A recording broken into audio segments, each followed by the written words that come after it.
नमस्कार शिक्षक, पालक आणि विद्यार्थी मित्रांनो. सध्या संपूर्ण महाराष्ट्रात निपुण महाराष्ट्रात या उपक्रमांतर्गत ऑनलाईन विद्यार्थ्यांची चाचणी सुरू आहे.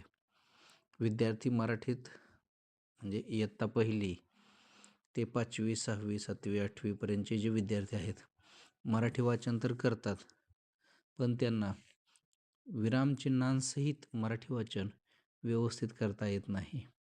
आणि ते वाचन, विरामचिन्हांसहित वाचन कसं करावं यासंबंधी माझी मुलगी श्रेया हेमंत बाबर हा जो तुम्हाला स्क्रीनवर उतारा दिसतोय तो वाचून दाखवणार आहे. एका गावात एक लहानशी मुलगी राहायची. तिचे नाव होतं सोनाली. सोनालीला खूप पुस्तके वाचायला आवडत होती. ती रोज संध्याकाळी तिच्या बाबांसोबत बागेत जायची. तिथे ते दोघं गोष्टी वाचायचे आणि गप्पा मारायचे. एक दिवस तिच्या बाबांनी तिला विचारले, सोनाली, आज तू काय वाचणार आहेस? सोनालीने आनंदाने उत्तर दिले, बाबा, मी आज चांदोबाची गोष्ट वाचणार आहे. बाबा म्हणाले, खूप छान, लवकर वाच, मला ही गोष्ट ऐकायची आहे. सोनालीने लगेच पुस्तक उघडले आणि वाचायला सुरुवात केली.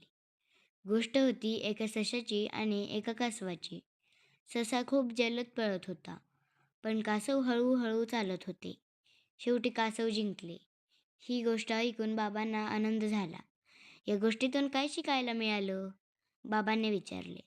सोनालीने उत्तर दिले, बाबा, घाई करू नये, हळू पण नक्की चालत राहावं. बाबांनी सोनालीचे कौतुक केले आणि तिला सांगितले, खूप बरोबर, तू खूप हुशार आहेस.